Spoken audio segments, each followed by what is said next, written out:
തമിഴ്നാട്ടിൽ നമുക്കറിയാം അവിടെ വിജയ് മുഖ്യമന്ത്രിയായി സത്യപ്രതിജ്ഞ ചെയ്തു. ഉടനടി ഏറ്റവും പ്രധാനപ്പെട്ട 1-2 നീക്കങ്ങൾ വിജയുടെ ഭാഗത്തു നിന്നുണ്ടായി. അതിലൊന്ന് സ്ത്രീകൾക്കെതിരായ അതിക്രമങ്ങൾ തടയുന്നതിന് വേണ്ടിയുള്ള പ്രത്യേകമായ സ്ക്വാഡ് രൂപീകരിച്ചു. മറ്റൊന്ന് ലഹരിക്ക് എതിരെ കടുത്ത നിലപാട് സ്വീകരിക്കുക എന്നത് കൂടിയാണ്.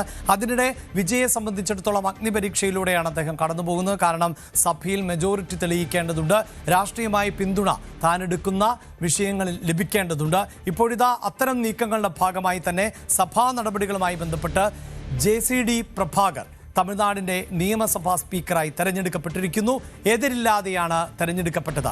M രവിശങ്കർ ആണ് ഡെപ്യൂട്ടി സ്പീക്കർ. നിയമസഭയിൽ വിശ്വാസ വോട്ട് തേടുക നാളെയാണ്.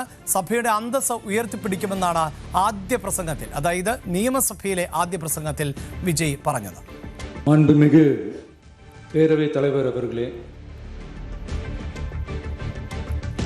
மக்களே மக்களுக்காக மக்களால் நடத்தும் ஆட்சி மக்களாட்சி என்றார் அமெரிக்க முன்னாள் குடியரசுத் தலைவர் திரு ஆப்ரஹாம் லிங்கன்.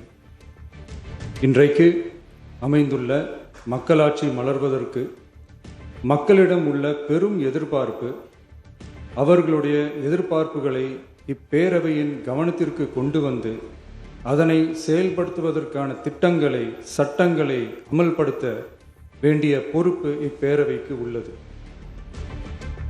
அதிகமான மக்கள் அதிக நன்மைகளை இந்த ஆட்சி காலத்தில் நன்மை பெற்றுள்ளார்கள் என்கிற வகையில் நம்முடைய செயல்பாடுகள் அமைய வேண்டும். இங்கே அனைவரும் சமம்.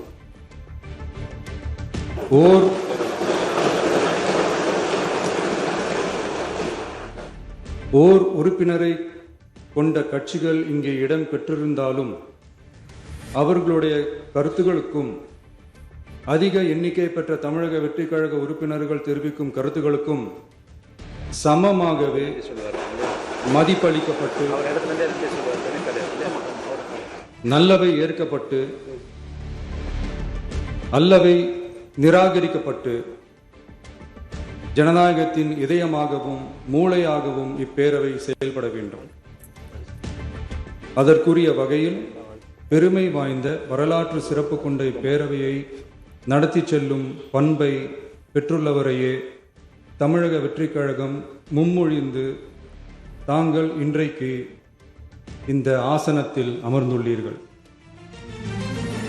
അതായത് നിയമസഭയുടെ സ്പീക്കറെ തെരഞ്ഞെടുത്താൽ തൊട്ടടുത്ത നടപടി എന്നത് ഈ സ്പീക്കറിന് നന്ദി അറിയിക്കുക, ഒപ്പം സ്പീക്കറെ അഭിനന്ദിക്കുക, സ്പീക്കർ നിയമസഭയെ പക്ഷപാതമില്ലാതെ മുന്നോട്ട് കൊണ്ടുപോവുക, അങ്ങനെ ഒരു പ്രസംഗം ആണ് നടത്തുക. ആ പ്രസംഗമാണ് ഇപ്പോൾ വിജയ് നടത്തിയത്. പക്ഷേ നമുക്കറിയാം വിജയുടെ സത്യപ്രതിജ്ഞാ ചടങ്ങിലടക്കം വിജയ് സ്വന്തമായ ശൈലിയിൽ, ഒരു സിനിമാ സ്റ്റൈലിൽ തന്നെയുള്ള പ്രസംഗങ്ങൾ ആണ് നടത്തിയത്. എബ്രഹാം ലിങ്കന്റെ കോട്ട് ചെയ്തുകൊണ്ടുള്ള പ്രസംഗം ആണ് ഇപ്പോഴും ഈ സ്പീക്കറെ അഭിനന്ദിച്ചുകൊണ്ടുള്ള പ്രസംഗത്തിൽ, സ്പീക്കറായി ആരെ തെരഞ്ഞെടുക്കുന്നോ അയാളെ അഭിനന്ദിച്ചുകൊണ്ടുള്ള പ്രസംഗത്തിലും വിജയ് ഇപ്പോൾ നടത്തിയത് എന്നതാണ്. വിജയ് യഥാർത്ഥമായ ഒരു പരീക്ഷണം നേരിടാൻ പോകുന്നത്, ആദ്യ പരീക്ഷണം നേരിടാൻ പോകുന്നത് നാളെയാണ് വിശ്വാസ വോട്ടെടുപ്പ്.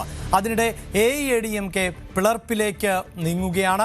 എടപ്പാടി പളനിസ്വാമിയോടുള്ള വിയോജിപ്പ് പരസ്യമാക്കിക്കൊണ്ട് തന്നെ മുതിർന്ന നേതാവ് CV ഷൺമുഖത്തിന്റെ നേതൃത്വത്തിൽ വിമത MLA-മാർ തമിഴക വെற்றிക്കഴகത്തിന് പിന്തുണ പ്രഖ്യാപിച്ചിരിക്കുകയാണ്. கடமை, எங்களுடைய கவலை எல்லாம் இந்த அனைத்து இந்திய அண்ணா திராவிட முன்னேற்ற கழகம் புரட்சி தலைவரால் தொடங்கப்பட்ட இந்த இயக்கம், அம்மா அவர்களால் கட்டி காப்பாற்றப்பட்ட இந்த இயக்கம் காப்பாற்றப்பட வேண்டும், புத்துயிர் கொடுக்கப்பட வேண்டும், இதை நம்பி இருக்கிற கோடிக்கணக்கான தொண்டர்களை காப்பாற்றப்பட வேண்டும் என்ற நல்ல நோக்கத்திலே ஏன் தோற்றோம், எதற்காக தோற்றோம், என்ன காரணம் என்பதை ஆராய வேண்டும், கலந்தாலோசிக்கப்பட வேண்டும், நல்ல முடிவை எடுக்க வேண்டும்.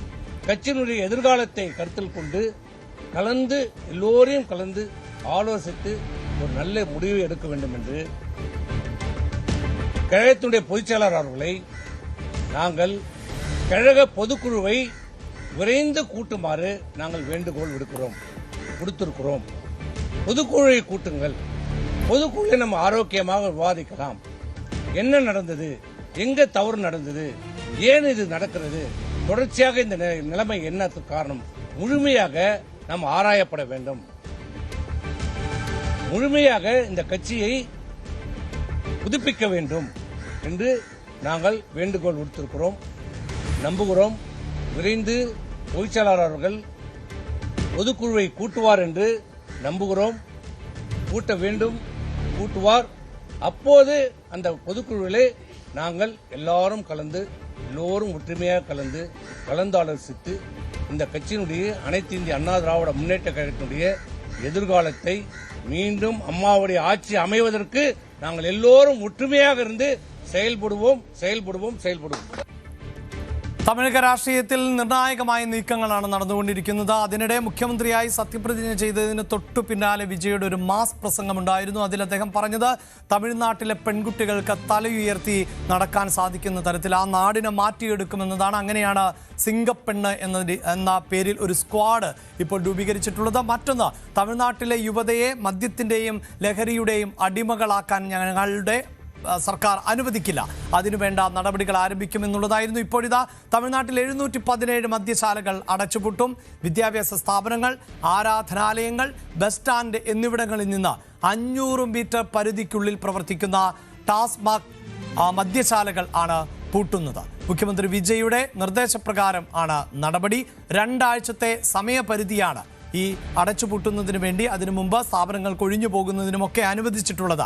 ആരാധനാലയങ്ങൾക്ക് 500 മീറ്റർ പരിധിക്കുള്ളിൽ 276 മദ്യശാലകളും വിദ്യാഭ്യാസ സ്ഥാപനങ്ങളുടെ ചുറ്റുവട്ടത്തായി 186 എണ്ണവും ബസ് ടെർമിനലുകൾക്ക് സമീപം 255 മദ്യശാലകളും പ്രവർത്തിക്കുന്നതായാണ് കണ്ടെത്തിയിട്ടുള്ളത്. ഈ മദ്യശാലകൾ ആണ് പൂട്ടുന്നത്. മദ്യശാലകൾ പൂട്ടിയ ശേഷം സമീപത്തെ ഔട്ട്ലെറ്റുകളിലെ തിരക്ക് നിരീക്ഷിക്കണം എന്ന നിർദ്ദേശവും നൽകിയിട്ടുണ്ട്. മദ്യശാലകൾ അടച്ചുപൂട്ടാനുള്ള തീരുമാനത്തെ AADMK MLA SP വേലുമണി അഭിനന്ദിക്കുകയും ചെയ്തു. വാർത്തയുടെ വിശദാംശങ്ങളുമായി പൊളിറ്റിക്കൽ ഡെസ്കിൽ നിന്ന് കാർത്തിക് ആണ് ചേരുന്നത്. കാർത്തിക്, സാധാരണ നിലയിൽ ഈ വിശ്വാസ വോട്ട് തേടുമ്പോൾ ഭരണമുന്നണിക്ക് ആണ് വലിയ ടെൻഷൻ ഉണ്ടാവുക, ഭരണമുന്നണിക്കാണ് ആശങ്കയുണ്ടാവുക. ഇതിപ്പോൾ അങ്ങനെയല്ല. പ്രതിപക്ഷത്തും വലിയ തോതിലുള്ള ആശങ്കയും നീക്കങ്ങളുമാണ്. പ്രത്യേകിച്ച് NDA മുന്നണി തന്നെ തകരുകയാണ്. തീർച്ചയായിട്ടും നാളെയാണ് വിജയ്ക്ക് നിർണായകമായ ആ ദിവസം. 234 അംഗ നിയമസഭയിൽ 118 ആണ് വേണ്ടത് കേവല ഭൂരിപക്ഷത്തിന്.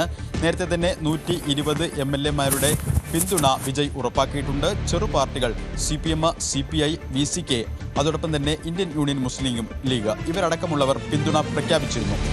സ്വാഭാവികമായും നാളെ ആദ്യ രാഷ്ട്രീയ പരീക്ഷണമാണ് വിജയ്ക്ക്. അതിൽ വിജയ് ഒരു മാജിക് നമ്പർ ഉറപ്പിക്കുകയും ചെയ്തിരുന്നു. പക്ഷേ ഇന്ന് നിയമസഭാ സമ്മേളനത്തിൻ്റെ ആദ്യ ദിവസമായിരുന്നു. സ്പീക്കർ, ഡെപ്യൂട്ടി സ്പീക്കർ സ്ഥാനങ്ങളിലേക്കുള്ള തെരഞ്ഞെടുപ്പാണ് ഇന്ന് നിയമസഭയിൽ നടന്നത്.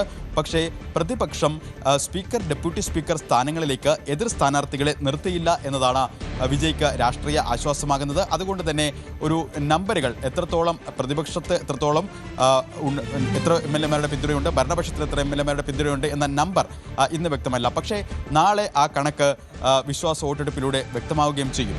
ഇന്ന് സഭാ സമ്മേളനത്തിന് തൊട്ട് മുൻപ് AADMK-യിലെ പിളർപ്പ് അത് മറനീക്കി പുറത്തു വന്നു എന്നതാണ് തമിഴക രാഷ്ട്രീയത്തെ ഏറെ ശ്രദ്ധേയമാക്കുന്നത്. എടപ്പാടി പളനിസ്വാമിക്കെതിരെ വിമതപക്ഷം വലിയൊരു പടയൊരുക്കത്തിലാണ്. അവർക്കൊപ്പം 30 MLA-മാർ ഉണ്ട് എന്നാണ് അവകാശപ്പെടുന്നത്.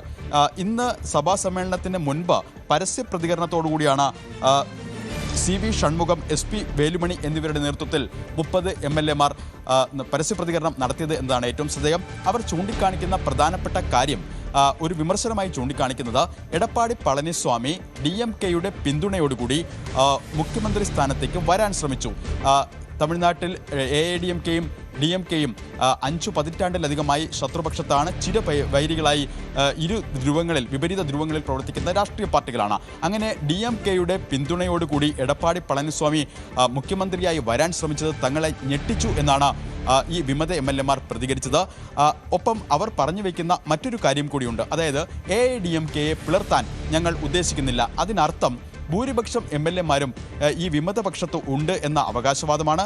അതോടൊപ്പം തന്നെ പാർട്ടി ജനറൽ സെക്രട്ടറിയായ എടപ്പാടി പളനിസ്വാമിയെ ലക്ഷ്യമിട്ടുകൊണ്ടുള്ള തുടർ നീക്കങ്ങളിലാണ് അവർ ഇപ്പോഴും. അതായത് AADMK-യിൽ തന്നെ ഉറച്ചുനിന്ന് ജനറൽ സെക്രട്ടറി സ്ഥാനത്ത് നിന്ന് പളനിസ്വാമിയെ നീക്കാനുള്ള നടപടികളാണ്. അത്തരത്തിലൊരു പടയൊരുക്കമാണ് വിമതചേരിയിൽ നടക്കുന്നത്. മാത്രമല്ല നാളെ നടക്കുന്ന വിശ്വാസ വോട്ടെടുപ്പിൽ TVK-ക്ക് അവർ പിന്തുണയും പ്രഖ്യാപിച്ചിരിക്കുന്നു. അതായത് നാളെ പ്രതിപക്ഷത്ത് നിന്ന് 47 MLA-മാരുള്ള AIADMKയിൽ 30ഓളം MLA-മാരുടെ പിന്തുണ അവർ പരസ്യമായി പ്രഖ്യാപിക്കുകയാണ് TVKയ്ക്ക്.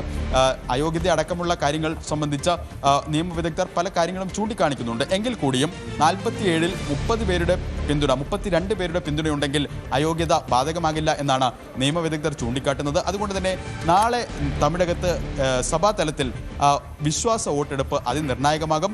അങ്ങനെയെങ്കിൽ ഒരുപക്ഷെ ഒരു പുതുചരിത്രത്തിലേക്കാണ് തമിഴക രാഷ്ട്രീയം നീങ്ങുന്നത്. അതായത് MG രാമചന്ദ്രൻ്റെ മരണശേഷം 1987-ലാണ് AIADMK ആദ്യമായി പിളരുന്നത്. അതിനുശേഷം 2016-ൽ ജയലളിതയുടെ മരണശേഷവും പാർട്ടി പിളർന്നിരുന്നു. O. പന്നീർസെൽവവും എടപ്പാടി പളനിസ്വാമിയുമായി ഉള്ള അഭിപ്രായ വ്യത്യാസങ്ങളെ തുടർന്ന് പിളർന്നിരുന്നു. അങ്ങനെയെങ്കിൽ പുതിയ രാഷ്ട്രീയ സാഹചര്യങ്ങൾ വ്യക്തമാക്കുന്നത് AIADMK മറ്റൊരു പിളർപ്പിലേക്ക് നീങ്ങുന്നു. പാർട്ടി ജനറൽ സെക്രട്ടറി എടപ്പാടി പളനിസ്വാമിക്കെതിരെ CV ഷൺമുഖത്തിൻ്റെയും അതോടൊപ്പം തന്നെ വേലുമണിയുടെ നേതൃത്വത്തിൽ വിമത MLA-മാർ അവരുടെ നീക്കം സജീവമാക്കിയിരിക്കുന്നു. പുറത്തുനിന്ന് TVKയെ തമിഴ്നാട്ടിൽ വിജയ് സർക്കാരിനെ പിന്തുണയ്ക്കും എന്നാണ് അവർ നിലപാട് വ്യക്തമാക്കിയിരിക്കുന്നത്. AIADMK പിളർത്താൻ ഉദ്ദേശിക്കുന്നില്ല, മറിച്ച് AIADMK തങ്ങളാണ് എന്ന അവകാശവാദത്തിലേക്കാണ് അവർ കാര്യങ്ങളെ എത്തിക്കുന്നതും. കൂടുതൽ വാർത്തകൾക്ക് News 18 Keralam YouTube channel subscribe ചെയ്യുക.